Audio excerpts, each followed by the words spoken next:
Hi, this is Kirk, the Bariatric Carnivore. Do you want six-pack abs in 10 minutes or less per day? Wrong channel. There's other guys in YouTube land that will be more than glad to take your money and show you how to do that. But we are going to talk about exercise. When I talk about the three pillars that I think are very important for optimal health, number one would be diet. Six-pack abs are actually not created in the gym. They're created in the kitchen. So you're never going to be able to be healthy until you get your diet right. Number two is exercise, and that's what we're going to talk about next. Number three is sleep. But let's talk about exercise today. And frankly, the goal of exercise, to me, exercise is not activity. Walking is an activity. It doesn't really build up any muscle, but it's just staying active. Exercise to me is the deliberate building of muscle. And I want to do that, and so I'm doing very specific things to build muscle tissue. And frankly, it takes much less time to do than you might think. And there's three things that I'm trying to get from exercise. Number one, I want to build up muscle mass. I want to have more lean muscle tissue. It's important for overall metabolic health. I didn't realize it, but muscle plays a key role in your immune system until I started studying about how to remain maximally healthy during the last pandemic. I knew that a bunch of people were probably going to die because they were going to be unhealthy and be subject to viruses, and then I started studying how to become as healthy as possible and build up my immune system, and muscle tissue was crucial to that. So that's one good reason to have lots of muscle. Number two, it helps you maintain better glucose control. When your blood can only take about 2 teaspoons of glucose at any given time, and whenever you eat a piece of bread, you're getting about 8 teaspoons of glucose in your bloodstream. Where's the excess go? Well, it can go to the liver, it can go to your fat cells, or preferably, it can go to your muscles. And the more muscle you have, the more glucose it can store. So that's why it plays such an important role in your overall metabolic health. You want to have lean tissue. But closely akin to muscle, but not quite the same, is strength. See, your muscles, when they're bigger, they're not necessarily stronger because there's two types of muscle fibers. There are the fast twitch muscles and the slow twitch muscles. The slow twitch muscles are the ones that you use when you're walking, and they're more for long-term effort. They're the ones that allow you to keep plodding forward all the time. The fast twitch muscles are the ones you need for strength. And those are the crucial ones if you want to avoid falling down and breaking your hip as you get older. And the problem is that people lose, on average, about 1% of their muscle strength every year after the age of 30. Now remember, I said on average. That does not mean that that is guaranteed. There's a lot of things that you can do to keep from being part of the average group. Remember, half the population is below average, and only about 12% of the population is metabolically healthy. So if you want to avoid being in the vast group of average people that are becoming sarcopenic, which means they're losing muscle strength and muscle mass and lean tissue, and you want to be in the upper half, which are staying strong, then this message is for you. So you don't have to be part of the group that is losing that fast twitch muscle, and you want it. Because look, what happened to me, I noticed, was I was one of that group that was losing that 1% or more of muscle strength every single year, which meant by the time, and that started when I was 30, by the time I was 50, I was 20% or more weaker than I was when I was 30. Which meant it was more difficult to do things like cut the grass, clean up the house, do things with my kids, etc. Life became more difficult, and as a result, you want to become more sedentary. And it becomes this horrible downward cascade. So if you want to avoid that, you're going to have to build muscle and strength. And those are my first two goals when it comes to exercise. My third one is to avoid being injured. I don't want to hurt myself. When you start getting into your 50s, you start to realize that a lot of your friends are becoming close friends with orthopedic surgeons. They're having their knees replaced, their hips redone, and their shoulders fixed. They're having meniscus tears and all sorts of different injuries. And one of my goals in life is to never be on a first name basis with an orthopedic surgeon. I like them. They're wonderful people. I just don't want to know one professionally. So in order to do that, I started studying how to avoid being injured. And I ran into an interesting conundrum. When it came to lifting weights and building muscle, there's two theories. One of them is light weights, lots of reps. The problem with that is repetitive strain injuries. See, everybody I know that runs long distances eventually has their hips and knees replaced because they're putting those joints under repetitive stress and it wears them out. Joints wear out over time. And it seems to me that lifting lots of reps, lifting the weight many times, even if it's lightweight, you're putting repetitive stress on your joint. There seems to be a limit to how many times you can utilize that joint in your lifetime, and I don't want to waste it lifting light weights. The other theory is heavy weights, few lifts. Okay, that takes care of the repetitive problem, but I notice that a lot of people get tears, meniscus tears where the tendons pull away from the bones because you're putting your body under a great deal of stress for a short period of time. That didn't seem to make a lot of sense either. Then I ran across a book called Weightlifting is a Waste of Time. It's by the inventor of the X3 bar, which is kind of, he's explained very well to me the problem with both those ways of lifting weights and the joys of using variable resistance.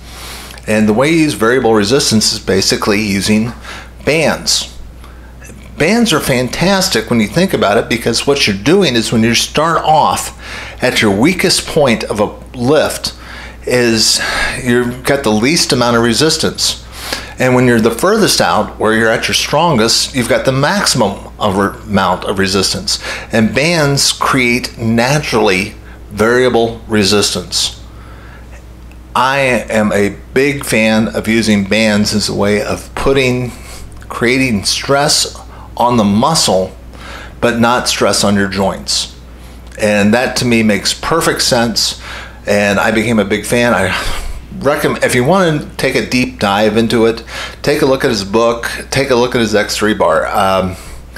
Now, do you have to get an X3 bar? And frankly, I looked at it and I think his is like the equivalent of a 2023 Cadillac Escalade when it comes to variable resistance band training. I think he's got the best product, the best bands out there. But if you've got a Honda Civic budget, both of those, regular bands that you get off of Amazon, both of those vehicles will get you from point A to point B. One will do it with a lot more finesse and style, and it'll make it easier if you use his product. And I'm a big believer in it, but if you're cheap or you don't have the money for it, a $40 set of bands on Amazon will do the job too. So either one will work. Just utilize the principle of variable resistance. The second thing, the other book that I found was Body by Science. And this is one of those areas I've always wondered about, because ever since high school and I started lifting weights and I had a coach, they always told you to do sets of 3. The first set was 10 and then 8 and then 6, and that's the one that you tried to go to failure. And in this book, he explains where that idea came from, and it came from a guy by the name of Joe Weider. Joe Weider was a guy that owned all the bodybuilding magazines in the 60s and 70s, and that's what he used. So therefore, everybody used it, but there was no science behind it. It wasn't until a guy by the name of Arthur Jones, who's an engineer, really kind of studied this, and he created the Nautilus system, and his idea was you only do one set, and you do it to failure. And this book really explains the science behind it. And it's written by an emergency room physician who does a phenomenal job of really explaining the biomechanics and how you build up muscle and why you only need to do one set. And he does it, with a type of HIIT training using weights and machines, etc., that work extremely well. The only problem was for me is it's in the middle of the lockdown. All the gyms were closed. So I was trying to figure out some way of doing it at home, and so that's where I found the book on weightlifting was a waste of time, using the bands so I could get the same type of effect utilizing variable resistance and the idea of pushing one set to failure, and created a nice system that I could do at home. And all it takes is about 10 minutes of pushing and pulling.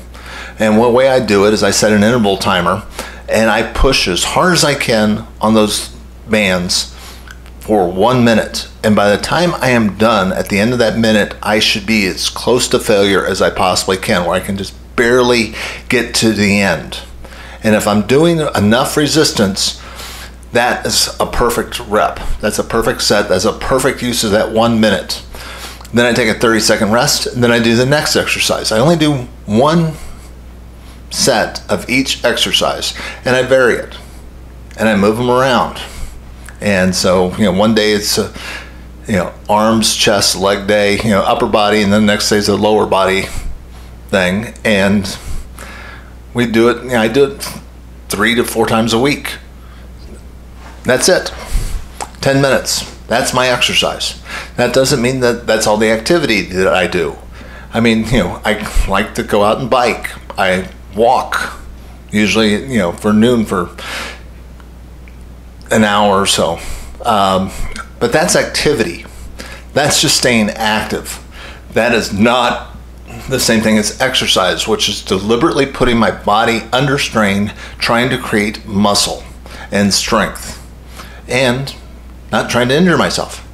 That's the system that I created, and it works for me extremely well. It's amazing, making small deposits of time over time makes all the difference in the world. The books on like the 5-hour work week talk a lot about the 80-20 principle. About 80% of your results are going to come from about 20% of your effort. Another way of saying that is that, look, if your goal is to become this picture perfect person, actually the first 20% of the effort that you put into it is going to get you 80% of the results. And 80% to me is pretty darn good. I understand bodybuilders. I mean, I have a lot of respect for somebody that lifts and tries, to maximize athletic performance.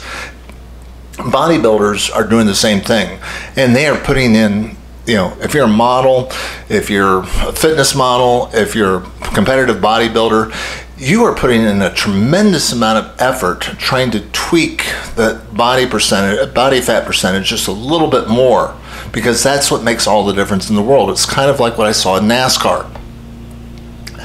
NASCAR teams will spend millions of dollars trying to get an extra 0.5% of horsepower output, because that's the difference between winning and losing. Now, for me, if my goal is simply to become stronger with more muscle, then I don't need to put in that extra effort. It's kind of like taking my car and trying to tweak it to get an extra half a horsepower. Doesn't make a lot of sense. I will never notice a difference. They do. I don't. So I'm not going to spend that 80% of effort trying to get 20% more. Good enough is good enough.